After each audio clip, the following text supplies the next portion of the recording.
Hello everyone, welcome back to my channel Learning Hub, and today we will start our next topic, that is the means of transport. Yesterday we learned about the transport. What do you mean by transport? Transport होता क्या है, water किसके साथ transport होता है, क्या उनकी direction होती है. yesterday ये सारी चीज़ें हमने क्लियर किया था. आज हम स्टार्ट करते हैं हमारा मीन्स ऑफ ट्रांसपोर्ट. मीन्स क्या क्या टाइप हैं ट्रांसपोर्ट के. First of all diffusion. Diffusion क्या होता है? डिफ्यूज़ होना. ठीक है. Movement by diffusion is passive. जो मूवमेंट होता है डिफ्यूज़न से वो दो टाइप का होता है. एक होता है हमारा active and the second one is the passive. Active जिसमें हमारी एनर्जी लगती है, और पैसिव जिसमें कोई एनर्जी नहीं लगती है. Right. Diffusion is of two type, active and the passive. Active will take the energy and passive there is no use of energy. Movement diffusion का मतलब होता है मतलब फैलना. जैसे हम परफ्यूम यूज़ करते हैं, उसकी जो स्मेल है जहाँ पे हमने स्प्रे किया है वहाँ से पूरे रूम के अंदर वो डिस्ट्रीब्यूट हो जाती है, तो वो क्या हो रहा है? डिफ्यूज़न हो रहा है. And may be from one part of the cell to the other और from the cell to cell और ओवर शॉर्ट डिस्टेंस. और ये सिर्फ शॉर्ट डिस्टेंस तक ही हम इसको यूज़ करते हैं. से from the intercellular spaces of the leaf to the outside. Means cell के एक पार्ट से दूसरे पार्ट के अंदर जाना, या सेल टू सेल, एक सेल से दूसरे सेल में जाना, या फिर एक ही सेल के अंदर जो इंटरसेलुलर स्पेस है वहीं पर डिफ्यूज़न होना. No energy expenditure take place. इसके अंदर कोई एनर्जी का यूज़ नहीं होता है. In diffusion molecules move in a random fashion. Random fashion के अंदर यूज़ होते हैं. मीन्स ये हमारा सेल है, ठीक है. इसके अंदर हमने कोई ये सॉल्यूट है, मान लो ये क्या है हमारा, सॉल्यूट नहीं है, ये सॉल्वेंट है. ये क्या हमारा सॉल्वेंट है. इसके अंदर हम कोई भी सॉल्यूट ऐड करते हैं. इसके अंदर हमने क्या किया? सॉल्यूट ऐड कर दिया. तो सॉल्यूट क्या है? कहीं कहीं पर भी अपनी मर्जी से जो है वो स्पेस यहाँ पे ले लेता है. तो वो क्या होता है? Random fashion. मतलब हमारी बताई हुई जगह पे नहीं जाना, अपनी मर्जी से जगह को सिलेक्ट करना, मतलब अपने तरीके से फैलना. The net result being substances moving from region of, और ये क्या होता है? From high concentration to the region of the lower concentration. जैसे हम मॉस्किटो स्प्रे करते हैं रूम के अंदर, ठीक है. अब हम स्प्रे तो एक जगह पे करते हैं, बट उसकी जो स्मेल होती है वो 1 मिनट के बाद पूरे रूम के अंदर आनी स्टार्ट हो जाती है. तो वो क्या है? डिफ्यूज़न हो रहा है. तो डिफ्यूज़न मेनली किसके लिए होता है? गैसेस के लिए होता है. Diffusion is a slow process and is no dependent on a living system. ये क्या है? स्लो प्रोसेस है, कोई एनर्जी का यूज़ नहीं होता, हाई टू लो कंसनट्रेशन जाता है. ये एक स्लो प्रोसेस है.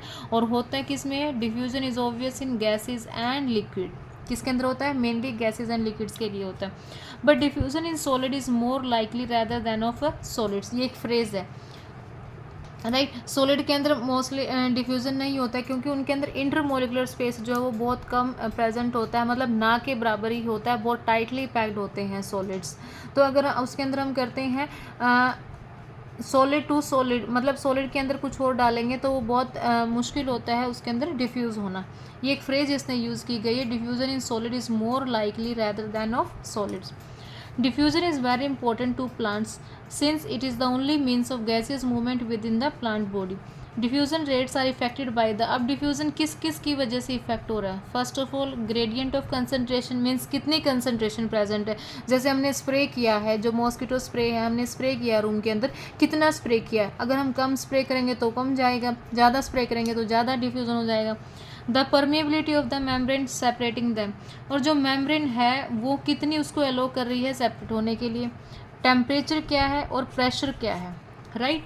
ये चार चीज़ें जो हैं डिफ्यूज़न को इफेक्ट करती हैं. Gradient of concentration, permeability of the membrane, temperature and the pressure. Clear हुआ. डिफ्यूज़न टू टाइप्स का, एक्टिव पैसिव. एक्टिव में जो एनर्जी यूज़ होती है, पैसिव में कोई एनर्जी यूज़ नहीं होती है.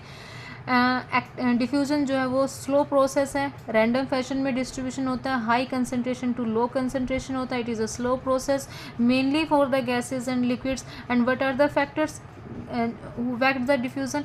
Gradient concentration, permeability of the membrane separating them, temperature and the pressure, right. So this is all about diffusion. Next is the facility diffusion. अब facility diffusion क्या है? मीन्स जो किसी की हेल्प से डिफ्यूज़ होता है. एक मेम्ब्रेन एक सेल से दूसरी सेल की तरफ जा रहा है, बट विद द हेल्प, वो क्या होगा? हमारा फैसिलिटी डिफ्यूज़न होगा. As pointed out earlier, a gradient must already be present for diffusion to occur. मतलब एक ग्रेडियंट तो होना चाहिए डिफ्यूज़न के लिए। The diffusion rate depend on the size of the substance. जो डिफ्यूज़न है वो किसके ऊपर डिपेंड कर रहा है? साइज़ के ऊपर। स्मॉलर सब्सटेंसेस डिफ्यूज़ फास्टर, जो स्मॉल सब्सटेंस है वो इजीली पास आउट हो जाते हैं। The diffusion of any substances across a membrane also depends on it's solubility in lipids. एक तो उसके साइज़ के ऊपर डिपेंड है, मीन्स अगर स्मॉल साइज़ है तो इजीली डिफ्यूज़ हो जाएगा। दूसरा क्या है? सोल्युबिलिटी इन लिपिड्स। अगर वो लिपिड्स के अंदर इजीली सोल्यूबल है तो वो भी पास आउट हो जाएगा, वो भी डिफ्यूज़ हो जाएगा। बट अगर नहीं है तो वो उसके लिए डिफ़िकल्टी हो जाती है पास आउट होने के लिए। Substances soluble in lipid diffuse through membrane faster. जिसकी सोल्युबिलिटी लिपिड्स के अंदर ज़्यादा है वो फास्ट डिजोल्व हो जाता है।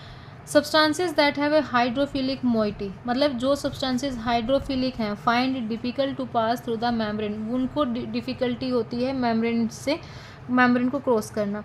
There movement has to be facilitated. अब उनकी मूवमेंट को हमें फैसिलिटेट करवाना पड़ेगा किसी न किसी हेल्प से। Membrane proteins provide sites eight which such molecules cross the membrane. अब जो हमारी मेम्ब्रेन है वो कुछ साइट्स प्रोवाइड करती है जहाँ से वो वाले मॉलिक्यूल्स जो हैं वो पास आउट हो सकें। They do not set up a concentration gradient. A concentration gradient must already be present for the molecules to diffuse evenly if facilitated by the proteins. मतलब मॉलिक्यूल खुद कंसनट्रेशन ग्रेडियंट सेटअप नहीं करेगा, membrane उनके लिए concentration setup करके रखती है कि कौन सा मॉलिक्यूल यहाँ से पास आउट होगा, कौन सा नहीं होगा। फैसिलिटी डिफ्यूज़न जो है वो एनर्जी तो लगती है, मतलब ATP energy. In facility diffusion special proteins help. कौन से प्रोटीन हेल्प करते हैं इसके अंदर? स्पेशल प्रोटीन्स हेल्प करते हैं without expenditure of ATP energy. But इसके अंदर कोई एटीपी एनर्जी का एक्सपेंडिचर नहीं होता, मतलब एक्सपेंडिचर है मतलब यूज़ नहीं होता। Facility diffusion can't cause net transport of molecules. अब एटीपी एनर्जी ये यूज़ नहीं कर रहा है तो इसके अंदर नेट ट्रांसपोर्ट ऑफ मॉलिक्यूल्स भी नहीं होता है। Net transport of molecules from a low to high concentration, this would require the input of energy. अगर इसको नेट ट्रांसपोर्ट करवाना है तो इसको एनर्जी चाहिए होगी, और ये क्या होता है हमारा? लो टू हाई कंसनट्रेशन होता है। डिफ्यूजन क्या था हमारा? हाई टू लो कंसनट्रेशन था। फैसिलिटी डिफ्यूजन क्या होता है हमारा? लो टू हाई कंसनट्रेशन होता है। Transport rate reaches a maximum when all the protein transported are being used. जैसे हमने एंजाइम के अंदर पढ़ा था कि जितने एंजाइम प्रेजेंट होंगे उतनी ज़्यादा उसकी सैचुरेशन होगी। अब जितने ज़्यादा इसके अंदर प्रोटीन्स प्रेजेंट होते हैं, जब तक वो सैचुरेशन तक नहीं पहुंचते हैं तब तक उसकी मैक्सिमम मूवमेंट हो जाती है। ठीक है। Facility diffusion is very specific, it allows cell to select substance for uptake. ये स्पेसिफिक होती है क्योंकि ये सेल को अलो करती है to select substance for uptake. It is sensitive to inhibitor. Inhibitor की सेंसिटिव है which react with the protein side chain. Inhibitor से सेंसिटिव है जो प्रोटीन साइड चेन के साथ रिएक्ट कर जाते हैं। The proteins form channels in the membrane for molecules to pass through. जो प्रोटीन्स है वो चैनल बनाते हैं। ठीक है। फैसिलिटी डिफ्यूजन के अंदर हम प्रोटीन का ग्रेडियंट यूज़ करते हैं, प्रोटीन्स यूज़ करते हैं जो एलो करते हैं। अब प्रोटीन क्या करते हैं? चैनल बना देते हैं जिसकी हेल्प से मॉलिक्यूल्स जो है वो पास आउट हो जाएंगे। सम चैनल्स आर ऑलवेज ओपन। कुछ चैनल हमेशा ओपन रहते हैं और कुछ चैनल जो है वो कंट्रोल रहते हैं। Some are large allowing a variety of molecules to cross. और इन को क्या कहते हैं? The porins are the protein. उन प्रोटीन्स को हम क्या बोलेंगे? पोरिन्स बोलेंगे। The porins are proteins that form the large pores in the outer membrane of the plastid mitochondria and some bacteria allowing molecules up to the size of the small proteins to pass through. और ऐसे ही water channels में कितने type के 8 different types of aquaporins जो है वो present हैं। Molecules bound to the transport protein. The transport protein then rotates and release the molecules inside the cell. For example, water channels and water channels made up of the 8 different types of aquaporin. Porin क्या होते हैं? हमारे proteins होते हैं जो water channel बनाते हैं, जैसे कि अब यहाँ पे फिगर में गिवन है। राइट। ये कैसे होता है? ये हमारी सेल मेम्ब्रेन है। दिस इज अ प्लांट की सेल मेम्ब्रेन है। राइट। अब मॉलिक्यूल क्या है? ये मॉलिक्यूल ये इनसाइड है, इनसाइड द सेल है, ये आउटसाइड द सेल है। ये मॉलिक्यूल्स हैं जिनको यहाँ पे क्रॉसिंग करनी है, जिनको ये सेल मेम्ब्रेन जो है क्रॉस आउट करनी है, बट ये नहीं कर पा रहे हैं। अब ये किसकी हेल्प लेंगे? ट्रांसपोर्ट प्रोटीन की हेल्प लेंगे। यहाँ पे एक इंट्रिंसिक प्रोटीन प्रेजेंट होता है। ये क्या हमारा? प्रोटीन प्रेजेंट है, जिसको हम बोलते हैं पोरिन प्रोटीन, ट्रांसपोर्ट प्रोटीन, जो इनको ट्रांसपोर्ट करवाएगा। अब इसके ऊपर एक साइट बनी हुई होती है जहाँ पे ये मॉलिक्यूल्स जो है वो बाइंड हो जाते हैं। अब ये मॉलिक्यूल क्या है, यहाँ आके इसके साथ बाइंड हो जाता है। जैसे इसके साथ बाइंड होगा तो ये क्या करेगी, रोटेट करेगी, और रोटेट करने के बाद ये इसको सेल के अंदर रिलीज आउट कर देगी। क्लियर? ये जो ट्रांसपोर्ट प्रोटीन है, मॉलिक्यूल ट्रांसपोर्ट प्रोटीन के साथ आकर बाउंड होता है। जैसे ही ये बाइंड हो जाता है, बाइंड होने के बाद इसकी रोटेशन होती है। रोटेशन होने के बाद जो सेल मॉलिक्यूल इसके साथ बाइंड हुआ था वो inside the cell release out हो जाता है, और ये दोबारा से अपनी पोजीशन को चेंज कर लेती है। सो ये पूरा प्रोसेस होता है हमारा फैसिलिटेड डिफ्यूज़न के अंदर।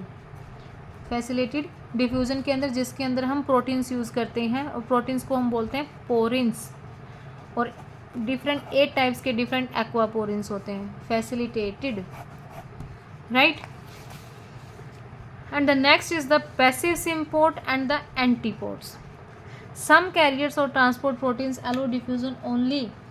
अब ये आगे है, फैसिलिटेड डिफ्यूजन के जो है वो 3 टाइप्स होते हैं, यूनिपोर्ट है, एंटीपोर्ट है, सिम्पोर्ट है।